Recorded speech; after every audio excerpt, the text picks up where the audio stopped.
Aujourd'hui, backflip sur la neige. Et moi j'ai 9 ans, et ou 9 ou 10 ans, et j'étais ok, les garçons ils sont à fond, ouais. Du coup je me dis ouais, comme les garçons. Bon, le 3e épisode. Oui, nous avons eu la chance de recevoir notre invitée Marie Martineau, médaillée olympique, championne du monde de sa spécialité, commentatrice de Coupe du Monde de freestyle et maintenant élue sur la commune de M. Ouais, et elle a eu un déclic à l'âge de 9 ans alors qu'elle faisait un backflip à la plage. Tout à fait. Alors on vous souhaite une bonne écoute, un bon partage et beaucoup de confiance. À très vite. À très vite. Bonjour Marie. Bonjour. Bienvenue chez nous. Ah bah merci de me recevoir, je suis ravie. Bah nous aussi. Ouais, Nous on est très contentes. merci d'être venue. Voilà, ça me fait plaisir. J'ai hâte de voir à quelle sauce vous allez me manger. Alors, on voulait commencer par une première question. Qui serait, si tes amis, tes proches, ton amoureux, ta sœur, ta maman devaient te présenter en 3 phrases, qu'est-ce qu'ils pourraient dire de toi ? Eh bien, je pense qu'ils ne me voient pas du tout de la même manière les uns les autres. Ça, c'est assez surprenant. Mon fils te dirait, maman, c'est le chef. Voilà, maman, c'est le chef. Et c'est comme ça file assez droit à la maison. Et je suis très fun, mais j'aime bien que les choses soient faites à ma manière. Surtout avec les enfants. Pierre, donc mon amoureux, je pense qu'il te dirait, Marie, c'est quelqu'un de généreux. Il trouve, et des fois même il observe, et ça le rend un peu fou, que je fais toujours les choses sans arrière-pensée, sans penser à moi. Tu fais toujours les choses avec beaucoup de franchise et de générosité, et je m'oublie. Et des fois il me dit, tu ferais bien de penser un peu à toi. Bon. Et peut-être une 3e phrase... ma maman, elle me voit, ma maman, elle te dirait, ma fille, elle est sensationnelle, elle est extraordinaire, mais voilà, mais il y a quand même pas mal de pudeur sur l'étage au-dessus, tu vois, ma mère ou mon père qui n'est plus de ce monde, mais qui avait beaucoup de mal à me dire ce qu'il pensait vraiment de moi. J'ai eu toujours l'impression que j'étais pas à la hauteur, en fait, plutôt. Oui. Ouais. Mais donc voilà, après, tu sais jamais ce que les autres y pensent vraiment de toi. Oui, après de ce qu'ils disent, effectivement, en public, lorsqu'ils ont à parler de toi ou te présenter, c'est un peu ce que tu viens de nous partager, quoi. Il y a quand même tu arrives à percevoir un petit peu. Voilà. Je suis peut-être... La seule phrase dont je suis sûre, c'est celle de mon fils, en fait. Et ma fille te dirait pareil, mais tu vois, genre, pour les autres, enfin... Si, Pierre, je pense qu'il est très honnête quand il me dit ça. Et après, les gens, c'est... J'ai appris à faire avec. Il y a toujours une façade. Les gens, ils te jugent, évidemment, et très peu auront l'honnêteté de te dire ce qu'ils pensent vraiment de toi. Et j'aime tellement les gens qui sont honnêtes avec moi et qui me disent ce qu'ils pensent de moi. C'est tellement important pour avancer, se construire et être une bonne version, quoi. Tout à fait. Ouais, c'est l'authenticité. L'authenticité, ouais. Bah, je suis assez authentique. Des fois, je suis obligée de faire gaffe, hein, parce que... je rencontre des gens de niveau et de classe très différents et je suis sans cesse obligée d'adapter mon niveau de langage. Et des fois, j'aimerais ne pas le faire. Des fois, j'aimerais pouvoir parler à des gens qui sont un petit peu haut placés de la même manière que je parle avec vous, parce qu'en fait, ça leur ferait du bien aussi qu'on leur parle avec franchise et de manière assez authentique. Je me rappelle au tout début où tu as commencé à parler justement sur la radio, où tu commentais les Coupes du Monde ou quoi que ce soit.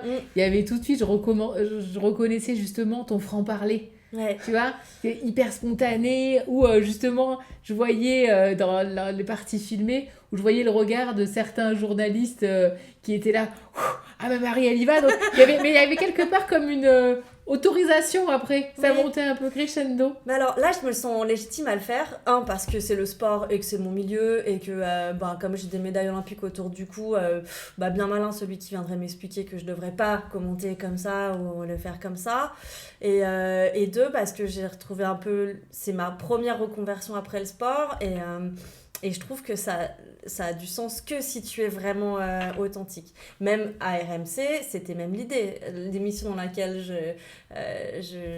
j'officie s'appelle Les Grandes Gueules du Sport. Et l'idée, c'est vraiment d'être, alors même si on force même le trait, mais c'est d'être assez authentique et ne pas se mettre de frein sur ce qu'on dit.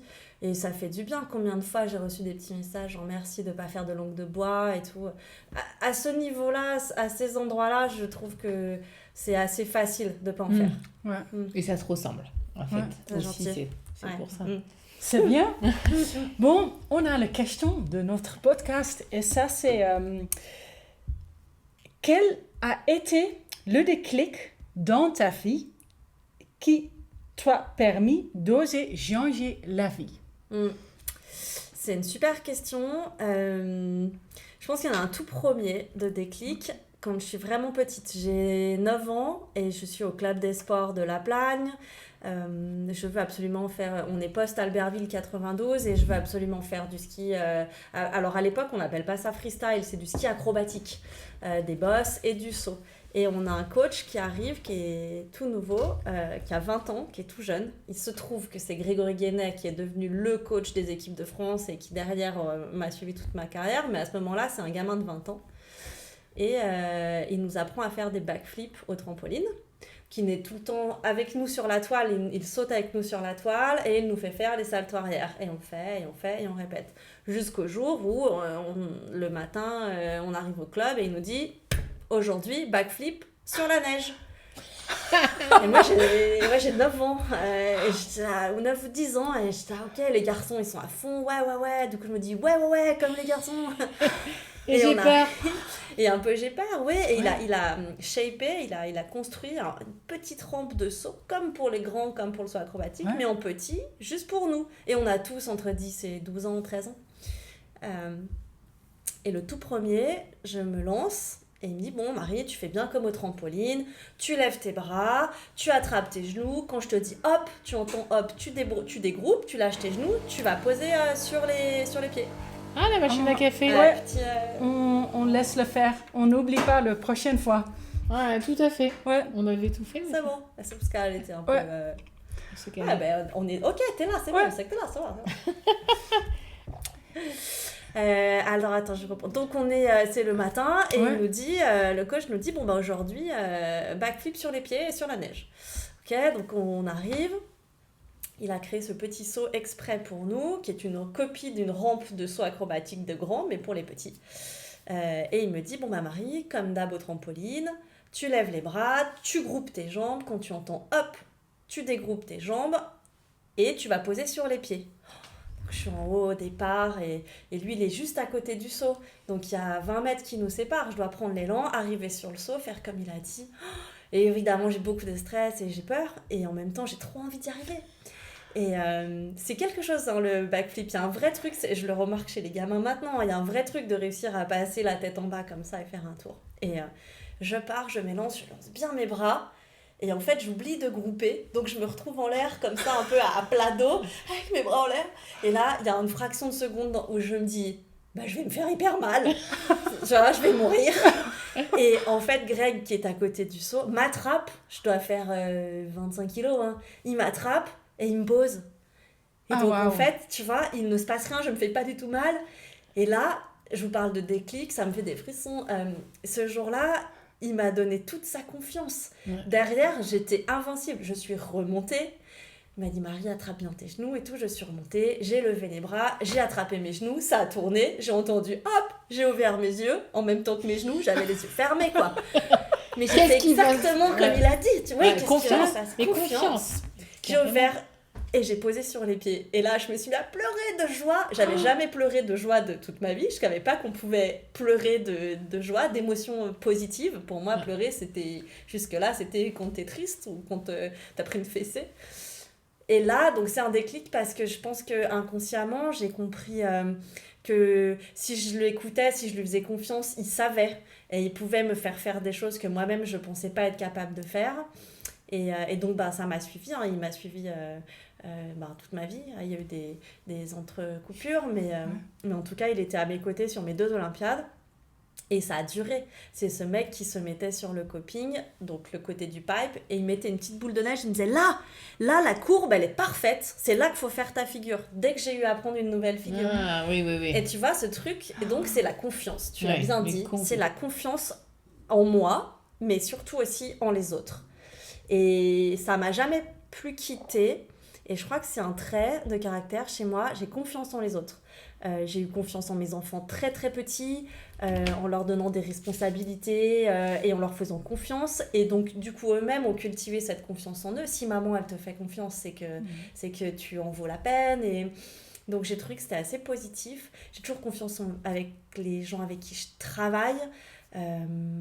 Parce que... Et je préfère dire à quelqu'un, bah non, on va pas travailler ensemble, mais si on décide de travailler ensemble ou de faire quelque chose ensemble, ils auront toute ma confiance, tu vois, et c'est trop positif, c'est trop chouette. Donc je pense que ouais, c'était un petit déclic quand j'étais petite, hein. Et puis en plus, il y a cette. C'est marrant parce qu'il y a beaucoup de jeunes ici qui font du ski, notamment des géants, enfin plutôt ski de descente, quoi, et que j'ai accompagné en coaching. Et il y avait vraiment ce truc où justement la confiance, finalement, ils l'ont pas à l'intérieur d'eux et ils l'ont remis au coach. Et moi, quand je suis arrivée ici, ça m'a vraiment surprise parce que je me disais, mais qu'est-ce qui fait que justement, ils sont sur des skis à je ne sais pas combien de kilomètres heure, je dirais une bêtise, à 130 km/h, sur quelque chose qui est très pentu. Et c'est fou qu'ils aient pas cette confiance en eux. Et là, tu vois, dans ce que tu me dis, j'ai l'impression quand même qu'il y a eu ce transfert parce que tu avais confiance en lui, mais tu as réussi. Enfin, il a réussi aussi, parce que c'est un travail à deux, à faire en sorte que tu aies confiance en toi. Ouais. Et c'est le match qui fait que c'est différent. C'est vrai, et je pense qu'on pourrait en parler avec tous les jeunes gens qu'il a coachés et qu'il coach encore. La force, c'est l'adaptation. Il a su s'adapter. Moi, il a trouvé les façons de me donner confiance en moi, en fait. Tu vois ? Ce truc quand il m'attrape et qu'il me pose, ce truc de boule de neige dont je vous parlais, en fait, c'est de me mettre la confiance qu'il a en moi, mais de me la rendre et me dire là, ce que tu le fais là, tu vas le faire, ça va passer. Mais il m'a jamais forcé, il m'a jamais, tu vois, il a jamais outrepassé le fait que ce soit moi qui soit aux commandes, en fait. Et ça, c'est extra. Et il a trouvé des manières de s'adresser à chacun d'entre nous hyper différentes et de trouver les leviers qui étaient chez nous. Je pense qu'il ne le sait pas, mais il est un fin psychologue, finalement. Alors que quand tu le rencontres, c'est pas un mec très fin psychologue, quoi. Oui, mais c'est son talent. C'est son talent. Mais c'est ça, mais c'est assez fou. Mais tu as raison, la confiance, elle doit être en toi. Mais des fois, tu as besoin d'une secure base, d'un truc qui te... Du reste, c'est une notion hyper intéressante que les gens qui écoutent peuvent aller farfouiller. La secure base, c'est vraiment... tu as besoin d'accrocher ta confiance quelque part. Ça peut être un doudou quand tu es petit, que tu peux garder longtemps. J'en connais qui dorment encore avec leur doudou. Tout à fait. Ça peut être une personne, ça peut être un endroit, ça peut être tout un tas de choses, mais si tu y réfléchis bien, il y a toujours un truc sur lequel la confiance elle vient s'accrocher. C'est psycho, hein, mais c'est une réalité. C'est aussi, quand tu as parlé de déclic, tu as commencé, j'ai eu 9 ans, et c'est extraordinaire de parler une déclic de 9 ans, ou 9 à 10 ans. Parce qu'être une enfant et sentir ce que tu as eu, c'est extraordinaire. Et je suis curieuse, est-ce que cette déclic, comment ça t'a aidé à toi pendant ta vie scolaire et sportive et dans ta vie? Parce que d'avoir une clic assez jeune, c'est... ça, c'est le sport. Déjà, merci le sport. En vérité, ça te permet quand même de vivre des choses, des émotions et donc de comprendre peut-être aussi plus rapidement... et de passer certains paliers. Est-ce que ça m'a servi ? J'ai envie de te dire oui et non. Oui, ça m'a servi évidemment puisque j'ai pu développer des capacités sportives et puis être assez vite repérée et atterrir assez vite en équipe de France et faire des compétitions, ça. Et puis ma vie s'est construite là-dessus pendant un temps. Mais il y a certainement une période aussi de ma vie où j'ai eu un petit peu trop de confiance et où c'est pas forcément bon parce que si c'est bon pour toi parce que t'es bien avec ça, ben, les gens te perçoivent pas forcément bien avec trop de confiance.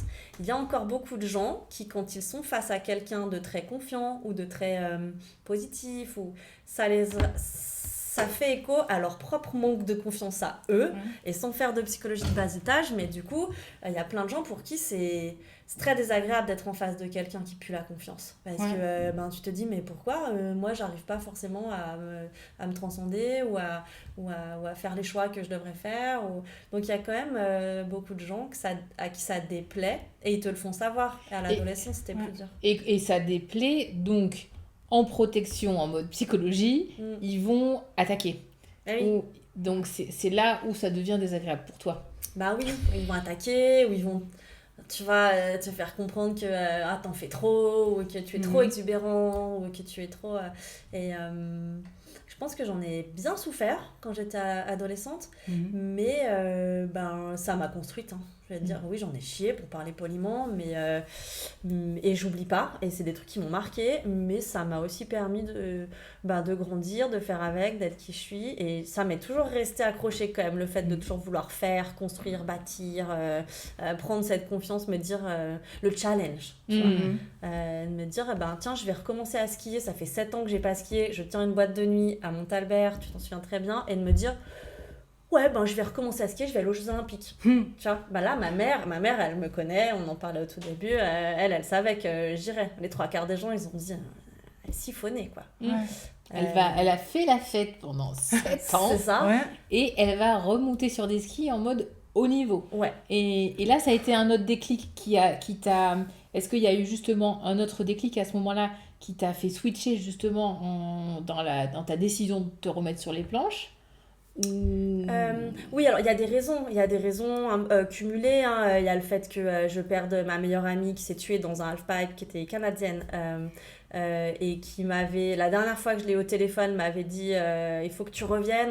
On a réussi à rentrer le halfpipe dans le circuit olympique. Il y aura les Jeux Olympiques en 2014 à Sochi, et ça serait trop chouette que tu reviennes. Et donc j'avais ça en tête, que c'était quand même la dernière chose qu'elle m'avait dit, et donc j'ai commencé à me dire, pour lui faire honneur à sa vie, la seule et unique chose que je pourrais faire, c'est de m'y recoller. Et puis j'ai eu un accident de voiture qui a été assez compliqué, où j'ai passé 6 mois en centre de rééducation, et c'est pareil, ça c'est des marqueurs temporels dans la vie. Quand tu te fais vraiment secouer, il y a un système de résilience qui s'opère, et tu finis par te poser des questions en disant, mais attends, si tout ça est arrivé, peut-être qu'il y a une bonne raison, et quel changement je peux faire, et... Donc, il y a pas mal de choses qui se sont mis bout à bout pour que j'y retourne, et que je me pose pas trop de questions, en fait, sur le fait que j'y arrive, en tout cas. Des questions, je m'en suis posé plein, parce qu'à mettre en place, c'était très compliqué, mais pas sur le fait de la finalité. Et après, les déclics, c'est plus sur le long terme. J'ai commencé à travailler avec un préparateur mental à ce moment-là, pour aller jusqu'au jeu. Parce que je me rendais bien compte que les attentes étaient grosses, que la pression allait être grosse, et j'avais envie d'arriver avec le plus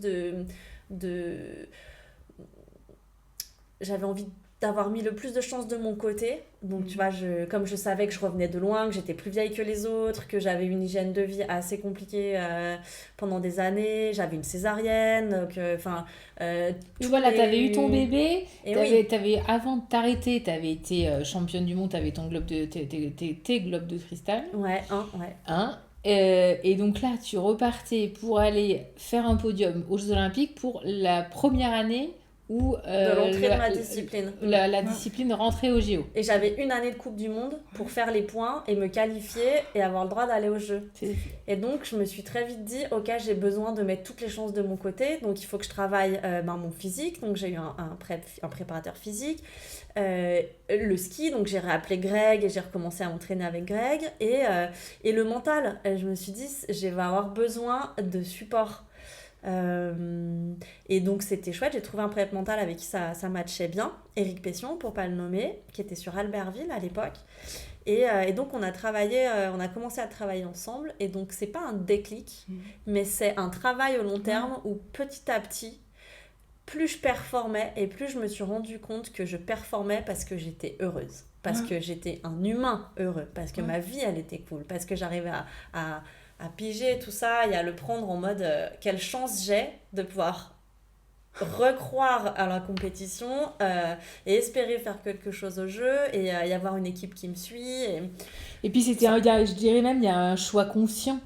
Autant il y avait ce truc un peu de, t'as eu ton déclic à 9 ans, t'as fait ce que tu devais faire en compétition, un peu comme une continuité, t'as arrêté et là c'est vraiment un bébé en plus, donc c'est un peu quelque part ta vie sportive potentiellement peut être terminée, et là c'est un choix conscient de dire je vais m'y remettre et je vais aller au JO.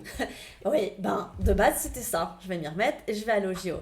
Et au bout d'un hiver, des Coupes du Monde, où j'ai eu des hauts débats, j'ai un gros trauma crânien, et en même temps, je commençais à faire des résultats assez intéressants. T'as pas rattrapé comme ça ? Et non, là, non. Il était là tout de suite, et c'est lui qui m'a calmée, parce que je suis pas consciente, j'ai fait un blackout, mais quand je reprends mes esprits, je suis absolument pas du tout consciente. Je parlais aux gens et tout, mais j'étais pas là, et je pétais un plomb, je fais une crise d'hystérie et tout, et il m'a calmée, c'est le seul qui a réussi à me calmer. Je m'en souviens pas, évidemment. Mais donc pour dire c'était pas forcément évident, c'était en dents de scie, et à la fin de l'hiver je gagne les X-Games les X-Games Europe à Tignes, et là je valide le process, et du coup c'est plus je vais aller aux Jeux Olympiques, puisque là je sais que je vais y aller, c'est je vais aller faire un podium aux Jeux Olympiques. Et le truc change, et il y a encore un déclic, c'est-à-dire que là je me rends compte que c'est plus je réussis à aller vivre les Jeux en tant qu'athlète, c'est non seulement je vais aller les vivre, mais si j'y réfléchis bien, quand même les moyens d'y faire quelque chose. Donc, c'était aussi après le compète à Tignes, des X-Games, d'avoir la confiance à toi pour dire, OK, je vais y aller à les Jeux Olympiques. C'est ça aussi. J'avais plus rien à prouver. À partir du moment où j'ai gagné les X-Games, jusque-là, j'étais quand même... il fallait que je prouve aux gens qui m'avaient fait confiance, mes partenaires, le coach, ma famille.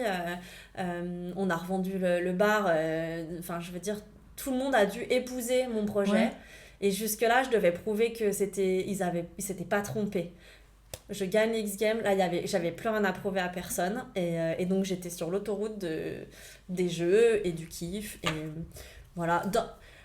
Ça reste une partie de ma vie où, avec un peu de recul, c'était quand même très auto-centré, tu es tout seul pour faire ça, je veux dire, tu es tout seul à monter sur le podium, tu es tout seul à signer les contrats, tu es tout seul à aussi prendre les risques et t'entraîner, mais avec quelque chose de très... de très personnel, Oui, mais Pardon, vas-y, je t'en prie. Comment tu as géré la pression? Parce que... La pression? Merci, la pression.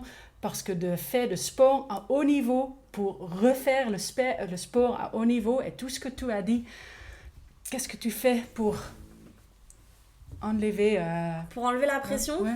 Je rentre le soir et je regarde ma fille qui a au début 4 ans et à la fin 9. Je la regarde et ça me ramène tout le temps sur terre, ça me ramène tout le temps à l'essentiel. Est-ce qu'elle va bien? Est-ce qu'elle a passé une bonne journée? Alors un peu plus tard, est-ce qu'elle a fait ses devoirs? Non mais tu vois, est-ce que j'ai géré qu'elle elle veut que sa copine vienne à la maison mercredi après-midi? Des trucs de base qui sont l'essence même de ce qu'on est. Je suis une maman. Cette gestion-là, et le fait d'être sûre qu'elle est OK et qu'elle va bien, même si je l'emmène un peu partout et que c'est quand même... elle va au Canada, elle va en Russie, mais c'est ça qui m'aide vachement à rester... À être décentrée, justement, peut-être un peu tu vois, de l'enjeu toi. est ailleurs. Exactement. Et l'enjeu est plus que sur moi. Et c'est cool. Et parce qu'il y a cette notion de pression. Des fois aussi, tu vois, quand je rejoins la pression, le fait d'être attentive à ton enfant, etc., même de l'emmener avec toi, il y a justement ce décentrage qui fait que aussi tu te décentres de toi et de ta pression. Ouais, tout à fait. Ça peut être aidant aussi dans le processus, quoi, finalement, d'avoir ce rôle de maman. Ouais, et c'est encore une fois le fait d'être heureuse. Je suis une heureuse maman, et donc même si je rate un entraînement ou que si je rate une compétition, je rentre à la maison, je suis quand même une heureuse maman. Et au final, ça, je sais que ça durera. Je sais très bien que la compétition, ça s'arrêtera. Alors, je préfère gagner les compètes, mais tu vois. Tu y vas pour gagner quand même. Pour gagner, d'autant plus que, comme je vous le dis, ça engendre plein de choses. Donc, j'y vais avec d'autant... Il y a rien n'est laissé au hasard, tu vois. Je vais faire un entraînement en intersaison à Albertville. Tous les jours, je descends. C'est calé entre les horaires d'école. J'y vais. Il n'y a pas une fois où j'y suis pas allée motivée. J'y suis super motivée. Parce que c'est du temps que je m'octroie et que je ne suis pas en train de m'occuper de mes enfants. Mais bon.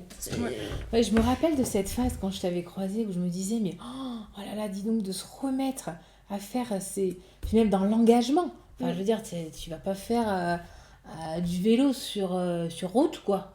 Là, tu vas te mettre la tête à l'envers à faire des 760 et des grabs et des trucs engagés, quoi.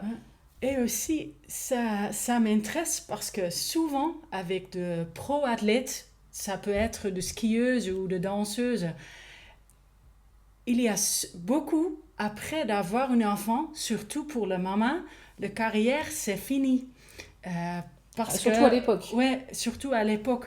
Et maintenant, tu as déstressant, est-ce que je peux le tu peux le dire comme ça, hein. C'était d'être une maman. Ouais. Avant d'être une maman, Ouais. comment tu as... Parce qu'à l'époque, tu as aussi beaucoup de stress. Qu'est-ce que tu as fait avant d'être maman pour...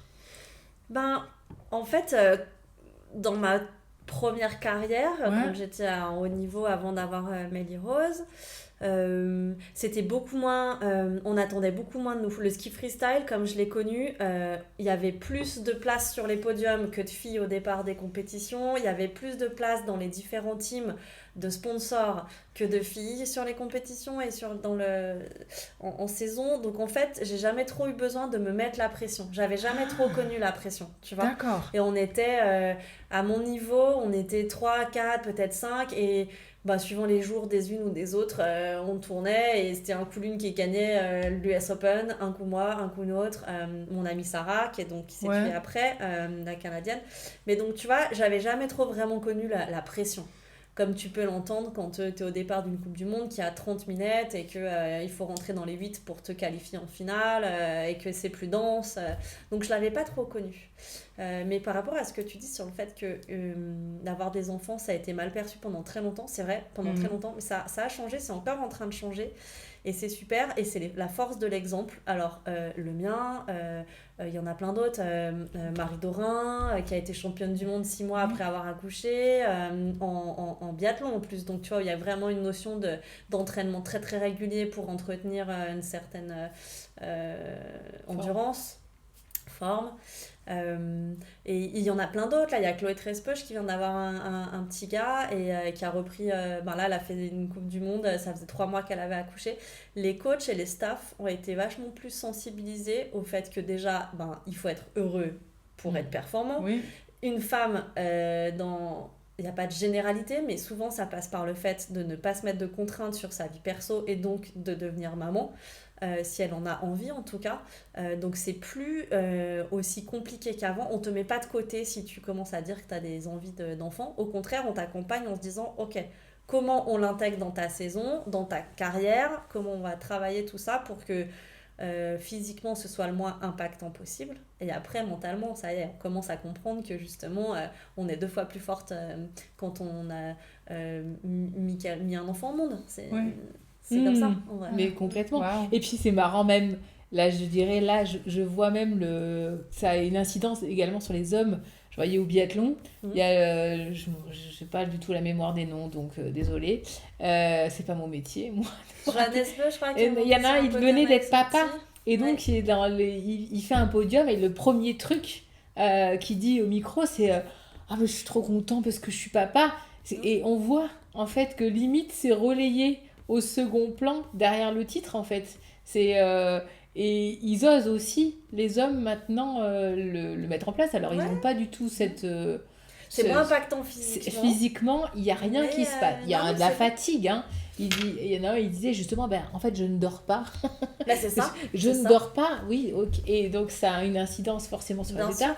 Moins sur le côté physique par rapport aux femmes, bien entendu. Mais en tout cas, je trouve que ça comme tu dis, que ça participe au mieux-être des athlètes et bien que sûr. C'est vraiment intégré et accepté. Quoi. Et pour la santé mentale, je veux dire, qui aurait envie de se dire je vais mettre toute ma vie de côté pour mon travail. Est-ce que tu as déjà vu des mecs ou des nanas, alors des nanas un peu plus parce que c'est encore malheureusement comme ça que la société elle est faite, mais ça change et ça évolue, mais est-ce que tu as déjà vu un mec qui se dit bon, alors moi je ferai des enfants quand j'aurai 40 ans, quand j'aurai bien assis ma situation financière, bien assis ma situation professionnelle, En fait, non. Mais imagine comment tu serais malheureux et comment il serait malheureux même si il devait faire le choix entre c'est l'un ou l'autre. C'est juste pas possible. Et puis tu reviens pas en arrière, quoi. Non, mais c'est sûr. Je veux dire, tu reviens pas en arrière. J'en discutais avec Frédéric Jossinet, qui est une nana qui a été une grande championne de judo, qui elle a attendu à la fin de sa carrière parce que c'était une autre époque aussi, pour avoir sa fille, et elle disait que c'était, tu reviens pas en arrière, quoi. Et elle a galéré du coup, parce que quand tu te mets à vouloir faire un enfant à 40 ou 45 ans, évidemment c'est moins évident. Donc chouette qu'on puisse se dire dorénavant, les deux vont ensemble, il n'y a pas à discuter de ça, c'est plus un sujet. Tu as participé à ouvrir la voie. À mon humble niveau, peut-être un petit peu, en tout cas si j'ai pu être inspirante dans ce sens-là, tant mieux. Et je le sais que je le suis parce que depuis en pipe, il y a Cassie Sharp qui a été championne olympique, qui vient d'avoir une petite fille et qui a repris, et ça se passe très bien. Elle vient de faire 3 championnats du monde, et elle parle souvent de moi en disant quand j'étais jeune, je voyais Marie avec sa petite fille qui allait partout, ça avait pas l'air d'être un problème, donc je me suis pas trop posé de questions au fait de le faire. Et donc, yes. Et après, tu as repris faire de compétition. Il y a plusieurs compétitions entre les filles. Le monde de freestyle a changé qu'avant. Ah oui, c'est plus le même monde, clairement. Moi, j'ai arrêté 7 ans. Quand j'ai arrêté, je te disais, j'étais dans le top 3 mondial, et on était peut-être 7 ou 8 en tout, sur toutes les disciplines, Big Air, Halfpipe, Slopestyle. Et on faisait un peu tout, du reste. Quand je reprends 7 ans plus tard, je reprends que le pipe. C'est clair que je suis incapable de reprendre les 3. Je focus que sur le pipe, et on doit être 35 ou 40 au départ des Jeux Olympiques à Sochi. Mais parce que l'opportunité olympique a créé ça. Bien sûr. Et c'est toujours pareil. J'ai connu, au départ, il n'y avait pas les organisateurs de compétition ne voulaient pas mettre les filles, ne voulaient pas faire des compètes de filles. On devait faire on était des ouvreuses, on faisait des runs d'ouverture. Et ils disaient, mais vous n'êtes pas assez nombreuses. Et Sarah et moi, on se battait en leur disant, mais c'est l'inverse, il faut penser dans l'autre sens. Si vous faites la compète, vous allez créer l'envie, et il y aura des gamines de 8 ans qui vont nous voir à la télé et qui vont dire, moi je veux faire ça. Et dans 8 ans, elles en auront 16 et elles seront au départ de vos compètes. C'est dans l'autre sens que ça marche. Mais ça a été difficile de les convaincre. On a ramé. C'était du travail. C'était du travail. En tout cas, il fallait y croire, il fallait de la confiance en soi. Donc après, là, Jeux Olympiques, médaille d'argent. Ouais. Voilà. Après, tu as refait d'autres Jeux Olympiques. Ouais. Médaille d'argent. Heureux médaille d'argent, ouais. Là, tu décides d'arrêter ta carrière ? Ouais, j'ai décidé avant, en fait, j'ai décidé d'y retourner, de refaire un cursus de 4 ans, donc voilà. Et puis, la dernière année, donc en 2018, je savais que ce serait ma dernière saison. Parce que j'ai anticipé, j'aime pas trop être prise au dépourvu, et que je voulais profiter aussi de la petite hype qu'il y avait autour de moi pour me reconvertir dans les médias. Je savais que c'était le moment de le faire quand t'es au sommet ou que t'es un peu dans les têtes de tout le monde, ça marche comme ça. Donc je savais que je ferais cette dernière saison et que j'arrêterais. Il y avait les Jeux à la fin de la saison, et derrière la dernière Coupe du Monde à Tignes. À domicile. Ouais. Et donc je trouvais que la boucle ça serait chouette de la boucler comme ça. Et je te dis ça parce que du coup, cette dernière saison, c'est un kiff absolu. C'est pas un crève-cœur, on parle souvent de la fin de carrière des athlètes et de dire c'est comme une petite mort, et c'est hyper difficile de retrouver le goût de faire des trucs, tout simplement, parce que t'as l'impression que t'as vécu ta meilleure vie et que t'as 30 ans et que c'est fini. Et donc, je savais que je voulais vraiment vivre chaque moment et en faire une super saison. Donc partout où j'allais, je savais que je n'y reviendrais jamais. Mais au lieu de me dire, c'est méga triste et tout, j'essayais de me dire, tiens, qu'est-ce que j'ai pas fait ici que je pourrais faire ? Donc voilà, j'ai pas mal vadrouillé, mais encore une fois, je me suis rempli l'esprit et j'étais heureuse, et donc j'étais performante. Et donc tu l'as anticipé et tu l'as préparé cette année. Donc justement en disant, voilà, ça va être ma dernière, je le prépare, je prépare la suite, je kiffe le moment, mais tout en préparant la suite et en étant sensible à ce qui va me faire kiffer. Donc c'était les médias, Ouais, c'était les médias, parce que j'avais eu l'opportunité de travailler avec RMC sur cette dernière saison. J'étais leur fil rouge. En fait, ils avaient signé un contrat qui s'appelle un pacte de performance. C'est l'État qui a mis ça en place il y a quelques années, sous l'impulsion du ministre des Sports, Braillard, à l'époque, qui avait dit on met en place un contrat type qui permet à une société de prendre un athlète. Nous, on rentre dans la boucle en tant qu'État et les sociétés auront des gros avantages fiscaux à prendre cette personne en contrat. L'athlète, ça lui fait un contrat type où il rentre une certaine somme d'argent. C'était 20 000 euros à l'époque. Et tout le monde est gagnant. Ouais, Donc c'était super. Et moi j'ai fait ambassadrice de ce système-là. Donc j'avais rencontré Braillard, on a discuté, il m'a dit est-ce que tu veux être ambassadrice? Oui. Donc j'avais fait plein de colloques à Paris, des prises de parole pour expliquer à un parterre d'employeurs potentiels à quel point ce système était super. Avantageux pour eux, c'est génial. Génial. Tu faisais de la commerce. Vous embarquez dans le... Ouais, c'est ça. Et vous embarquez dans l'olympisme et vous allez suivre des athlètes et tout. Tant et si bien qu'il y avait une liste de 40 athlètes, ils ont tous signé un contrat. Et j'étais une des dernières qui n'avait pas signé de contrat. Donc moi, j'en faisais des caisses pour tout le monde. Et moi, pas de contrat. Les coordonnées sur les Vival chaussées. Tu vois. Et donc, je t'ai pas blasée parce que vous me connaissez. Mais je me disais, c'est quand même gouillon de passer autant de temps sur ma prépa, moi, de monter à Paris pour... voilà. Et finalement, le téléphone sonne et c'est RMC qui se réveille un peu tard, mais qui se réveille et qui dit « Est-ce que tu voudrais bien être notre pack de performance pour l'année 2018 ?» Et donc, comme j'ambitionnais un petit peu en même temps d'essayer de voir si je peux faire quelque chose dans les médias et tout, je me dis « Mais trop cool, tu vois, j'ai bien fait d'attendre et de pas m'énerver avec cette histoire. » Merci la vie. Merci la vie, voilà.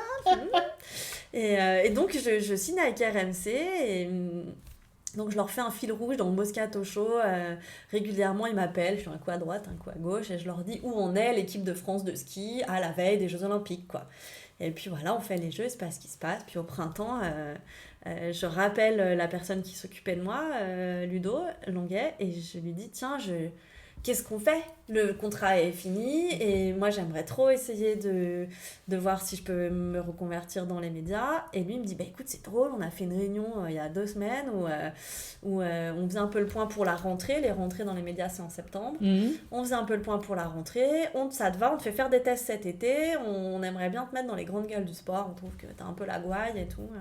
Et c'est comme ça que j'ai mis le pied dedans et que j'ai fait 2 tests dans l'été et ils m'ont pris et ils m'ont gardé et je suis devenue assez récurrente sur les grandes gueules du sport au tout début, quoi. C'était assez fou. Et puis derrière l'équipe m'a contactée pour commenter les Coupes du Monde, j'ai accepté. Et puis derrière il y a eu France Télé parce que la boucle a avancé, 4 ans après c'était les Jeux et il fallait un consultant pour les sports comme les miens, tu vois, et ils en avaient pas et voilà. Mais c'est impressionnant aussi, la dernière saison pour toi, comme tu as dit, d'être professionnel. Pour l'autre professionnel, ça peut être un petit mort, ou comme on l'a dit, d'être « Ah non, je dois profiter, je dois prendre chaque moment. » Est-ce que tu penses cette émotion, mais aussi d'avoir... une vision ouverte, je veux prendre chaque moment. Est-ce que tu penses cette mentale t'aide après avec toutes les opportunités que tu as eues? Oui, je pense que en fait tu envoies aux autres une image en permanence.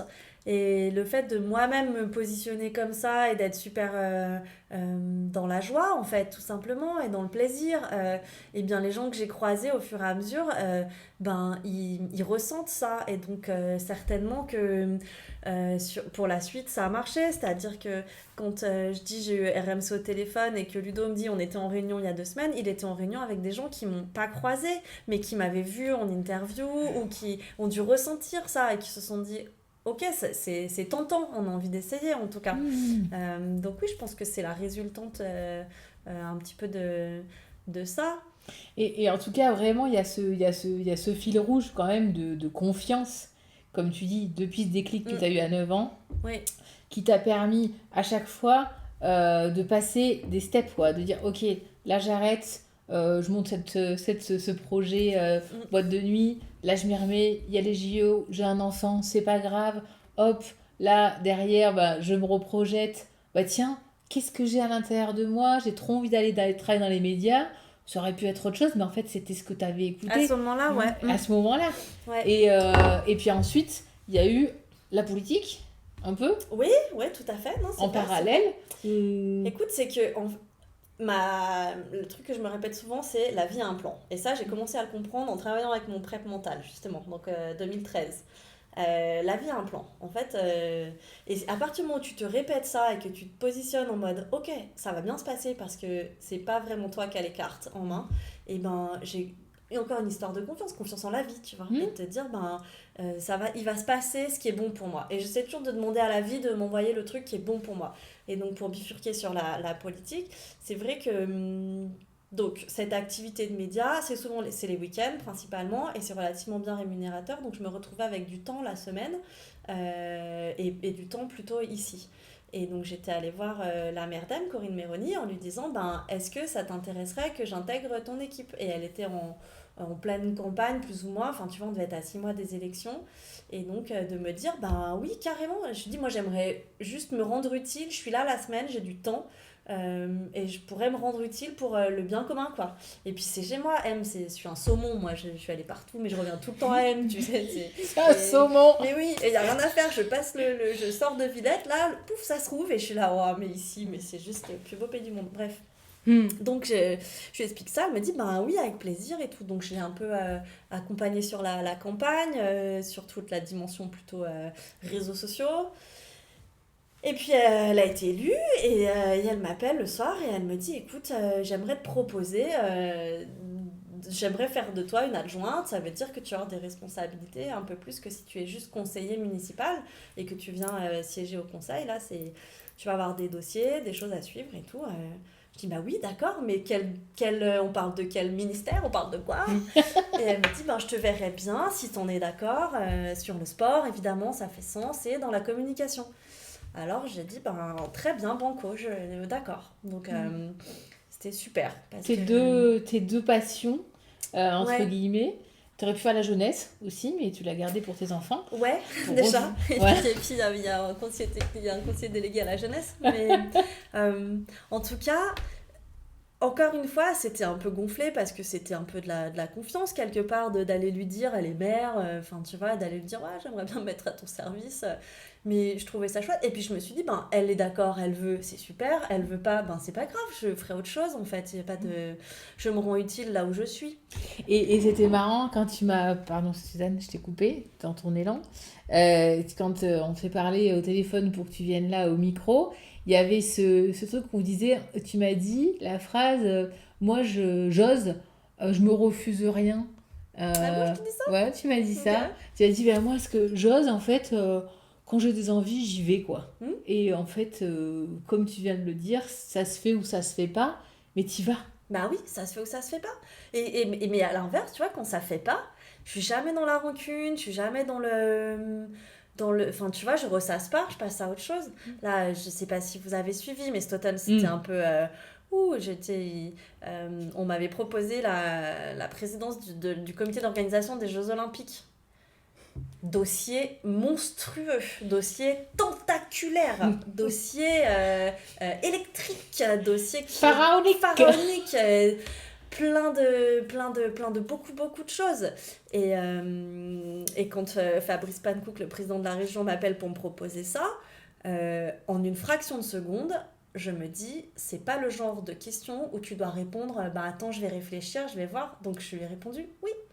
Bien sûr, oui, ok. Et puis je me suis dit, je réfléchirai après à comment je vais l'organiser, comment c'est possible et comment je vois les choses. Et puis je me suis dit, je lui dis oui. Et puis si demain, en fait, après avoir discuté avec mon chéri, on se dit non, mais c'est n'importe quoi, et moi je lui dirais non, enfin je le rappellerai, je lui dirais non. Que si je lui dis non du départ ou attends, je vais réfléchir, très compliqué derrière d'aller lui dire oui ou de dire sors tes rames. Oui, sors tes rames, tu vois, t'es plus crédible, ça y est. Donc je lui dis écoute, oui. C'est prendre la chance, mais aussi avoir la confiance. Je peux le faire. Et si je peux pas ou je ne veux pas, après la conversation avec mon mari, je peux toujours dire non. Ouais, c'est vrai, la confiance. Et en même temps, vous allez peut-être pas le croire avec tout ce que je vous dis depuis tout à l'heure, mais j'ai pas beaucoup confiance en moi, en vérité. Non, mais c'est vrai. Non, mais je sais pas comment expliquer. Je suis jamais sûre d'être légitime. Je suis jamais sûre d'être légitime, tu vois. Donc, ta confiance en la vie... Vas-y, Sylvain. Et qu'est-ce que tu penses? Parce que d'être une pro-athlète et avec tout ce que tu as fait pendant ta vie, c'était de vouloir gagner, d'aller plus loin. Est-ce que tu penses ça, c'était ce qui t'aide ou... Je crois pas parce que j'ai jamais été une compétitrice qui voulait gagner. Et du reste, tu vois, au jeu, j'ai fait 2 fois deuxième. Il doit bien avoir un petit quelque chose quand même. J'ai jamais voulu écraser les autres, j'ai jamais voulu être plus forte que les autres. La deuxième Olympiade, je fais deuxième et c'est Cassie Sharp, une Canadienne qui gagne. Je savais que elle était un peu plus forte que moi techniquement, mais son grand problème, c'est qu'elle pétait les plombs sous la pression. Tu vois, mais elle pouvait faire n'importe quoi. Et moi, j'aurais facilement pu me servir de mon expérience. J'avais déjà fait les jeux et pas elle, et j'aurais pu l'enfoncer. Et en tout cas, j'aurais pu ne pas l'aider, quoi. Et je sais pas pourquoi on est arrivé au jeu, et je savais que ça allait être dur pour elle, alors qu'elle skie très bien. Et donc, en fait, c'est quand même aussi ma copine, donc je l'ai pris sous mon aile, je l'ai mis bien plus à l'aise que ce qu'elle n'aurait sans doute jamais été. Même le matin des jeux, on a fait un peu une team toutes les deux et le reste du monde, et en final je l'ai mis dans les meilleures conditions pour qu'elle skie le mieux. Je savais que je skierais le mieux le feu, moi je savais que j'étais conditionnée et c'était ok, j'allais très bien skier. Je savais aussi que si elle skiait parfaitement, elle serait devant moi, mais je me voyais pas faire autrement que d'être la copine que j'avais toujours été pour elle, tu vois. Donc, elle m'a battue. Donc, je crois pas que j'ai ce truc de vouloir forcément gagner. D'accord. Mais il y a des athlètes qui sont très comme ça, qui ne vivent qu'à travers ce défi-là, qui veulent vraiment être le premier. Être deuxième, pour eux, c'est nul, tu vois. Moi, c'est pas mon truc. Donc, c'est plutôt le curiosity, peut-être, dans la vie. Là même, avec le déclic à 9 ans, tu peux le faire, ok. Le unconsciousness, c'est le curiosity, là même avec le dossier monstrueux. C'est le défi. Ouais, c'est le défi, puis c'est être heureuse. En fait, la compétition en elle-même me rend heureuse. Là, pour le coup, le pipe, le half-pipe, c'est vraiment une discipline qui me rend heureuse. J'en fais plus, c'est terrible. J'aimerais trop pouvoir trouver un pipe dans le coin et aller faire du pipe. Mais, donc, en fait, c'est tout un tas de choses qui me rendent heureuse, pas forcément juste gagner ou être la meilleure. Faire mon meilleur ski au jeu, j'ai réussi à faire le plus beau run de ma vie. J'avais jamais skié aussi bien à l'entraînement, ne serait-ce qu'à l'entraînement, et dans aucune compète. Et j'ai réussi à le délivrer et à le faire sur un des 3 runs. Tu vois, 3 runs dans une vie. Là, boum, et ça m'excitait beaucoup d'être capable de le faire en étant toi-même, bon sans écraser les autres aussi, c'est-à-dire dans la joie, c'est ta copine, tu l'accompagnes et t'es dans la joie, et quelque part t'écoutes cette petite voix intérieure, tu dis oui, vous allez pas me croire, j'ai pas confiance, mais en fait croire en soi et croire en la vie, c'est aussi autre chose, mais c'est ce qui te porte en fait, c'est ce qui te porte et qui te donne on a tous cette carence un peu de confiance en toi. Oui, certainement. Et pas tous, il y en a quand même beaucoup, mais qui se rattachent soit à l'extérieur, soit d'avoir confiance en la vie, soit plein de petites choses. En tout cas, c'est un processus. C'est que tout ce que tu mets en place te permet petit à petit d'avoir confiance en toi, mais petit à petit. Et c'est un cheminement. Tu ne crois pas ? Je sais pas. Il y a des matins, je me lève, je suis sûre. Puis il y a des soirs, je me couche, je suis pas sûre du tout. Alors, d'autant plus en ce moment, et tu vois, peut-être qu'il y a 6 mois, on aurait eu cette discussion et je t'aurais dit, ouais, tu vois, moi c'est bon, je sais qui je suis, je sais où je me trouve, je sais ce que je fais, je plus la confiance. Et puis là, en ce moment, pas trop. Pour être très honnête avec vous, en ce moment, pas trop. Parce que je suis challengée, parce que la politique, c'est devenu quelque chose qui me plaît énormément. Ce qui me plaît, c'est de prendre les dossiers et de pouvoir les amener à maturité et de faire sortir des choses. Mais c'est pas parce que ça me plaît, c'est pas parce que je me trouve légitime, c'est pas parce que je pense que je suis au bon endroit et que je suis la meilleure personne pour pouvoir faire avancer les choses que les gens vont voter pour moi ou que les gens vont apprécier ce que j'ai fait, ou je suis toujours dans une... Et là, pour le coup, je sais pas pourquoi j'ai choisi de me lancer là-dedans, parce que je suis toujours sur le joug du jugement des gens. Et il y aura des élections dans 1 an, là, pour les municipales. je vais porter un projet, j'ai envie d'emmener le monde entier avec moi pour leur montrer à quel point on a des super enjeux, et notamment ici, en montagne, de transition. Et parce que moi, j'ai pris ces sujets-là et que c'est un déclic, et que j'en ai fait le centre un peu de mon monde en ce moment, et il va falloir que j'arrive à amener les gens à se tourner vers cette dimension-là aussi, sans quoi, de toute façon, ils voteront pas pour moi. Et je sais pas trop comment je vais réagir à ça. Et aujourd'hui, je sais pas trop si je suis capable de l'encaisser non plus, tu vois. Et de revenir chaque fois, parce que c'est vrai que là, on te demande de plaire. On te demande, quelque part, il y a cette notion de séduction en politique, de plaire, de faire des concessions, etc. Et or, toi, ce qui te plaît, c'est d'être authentique, d'être sincère et d'aller chercher ces projets qui te tiennent à cœur. C'est l'antithèse de la politique. C'est l'antithèse, et à la fois, je te dirais, en te connaissant, que qui mieux que toi peut justement changer cette perception qu'on a de la politique et qu'on connaît pour le moment. J'aimerais bien, hein, on verra. À revenir à cette authenticité, mais c'est être, excuse-moi Suzanne, c'est d'arriver chaque fois à dire, ok, c'est quoi mes garde-fous, comment je fais pour revenir à moi, pour être dans mon authenticité, et que comme quand tu étais en ski, t'avais ta fille. Sauf que l'authenticité, ça fait de toi quelqu'un de clivant. Je le sais très bien. Je sais que il y a des gens qui vont adorer et il y a des gens qui vont détester. On en parlait, parce que ça les renvoie à leurs propres limites et tout. Et donc, en politique, pour être élu, moi, je pense qu'il faut avoir des idées et proposer une façon d'arriver avoir un projet, une stratégie, un projet, des idées, une vision, et d'amener les gens à penser que c'est une bonne vision. Mais on est en train de m'expliquer en ce moment que c'est pas ça, que pour être élu, il faut être assez neutre et surtout pas clivant. Et moi, malheureusement, je pense que je suis une personne un petit peu clivante parce que trop entière. Donc, voilà. Et pour autant, on aimerait tous avoir un système politique basé sur la confiance, avec des hommes politiques qui soient très honnêtes, qui ne fassent pas la langue de bois. Donc, en fait, on est un peu en paradoxe parce qu'on rêverait tous de ça. Et en même temps, quand tu es face à des gens qui, au moins, ont cette franchise-là, finalement, c'est pas ça qui te fait prendre les rênes. Donc, tout ça est un process. Et quand tu as refait le sport, tu as eu le coach du sport, le coach du mental et tout. Oui. Et avec le politique maintenant, c'est drôle. C'est un travail, c'est lourd aussi avec le jugement. Mais je pense que pas, il y a un coach du politique, il y a un coach du mental. Donc, mais est-ce que tu penses ça c'est utile ou est-ce que ça existe? Non, mais tu sais, après, quand j'ai arrêté la compétition, j'ai arrêté de voir régulièrement mon préparateur mental. Et puis j'étais bien heureuse et tout. Bon, là, ça fait 6 mois que je le revois. Alors, il a déménagé, mais on s'est au téléphone régulièrement. Je suis face au même questionnement. J'ai besoin d'avoir un avis extérieur de la même manière pour pas me perdre, en fait. Tu vois? Parce que, comme tu le dis, y a une pression, mais elle est plus vraiment sur moi. Et là, je prends des enjeux. Si je rate, ça n'engage pas que moi. Tu vois, ça pourrait engager aussi la communauté pour laquelle je me mets au service. Donc, si,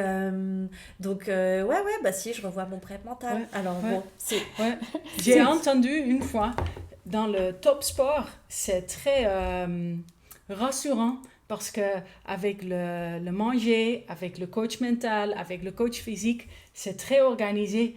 Et ça, c'est bien. C'est très rassurant. Mais après, dans la vie, dans quel travail, n'importe quoi, c'est d'autres choses. Mais le top sport, c'est très rassurant. Oui, complètement. Ouais. Bon, on va s'arrêter là. Ouais, c'est bien. La carte. Voilà. Pour terminer, on fait tirer une petite carte à nos invités. Par hasard ou à choisir. L'idée, c'est de choisir une carte ou d'en piocher une. Attention. J'ai très très peur. Avec tout ce qu'on s'est dit. Ok, ce sera celle-là. Peux-tu nous la partager? Je viens de vous dire quoi. J'ai très peur. Ouais, c'est la carte peur. Ouais. Non mais voilà, mais non mais moi je pense que je suis très connectée. Mais j'avais très très peur parce qu'avec tout ce qu'on s'est dit, tu vois, j'ai tiré une carte. Voilà. Ouais. Bon, c'est un peu l'émotion de la peur. Ouais. Mais tu peux travailler avec la peur. Bien sûr. Et je pense que la peur, je vais vous dire, j'adore cette carte. La peur, c'est c'est ce qui fait qu'on reste en vie. C'est quand même ce qui nous rapproche le plus de l'être humain au départ.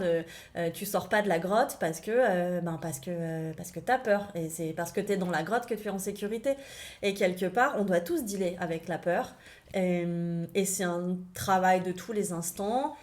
Et c'est pas parce qu'il y a des périodes de ta vie où tu le deals bien que c'est acquis et que tu le dealeras toujours bien. Donc voilà, j'ai extrêmement peur de perdre mes enfants. J'ai une empathie, une compassion folle pour les gens qui ont... Et du reste, je vais dans les associations et tout, pour les gens qui ont des enfants qui ont des maladies, parce que ça me fout la trouille, vraiment. Mais on peut vivre avec sa peur, en vrai. Voilà. Ouais. Bah, merci Marie. Ouais. De rien, merci à vous. Merci beaucoup, c'était inspirant. Ouais. Ah bah,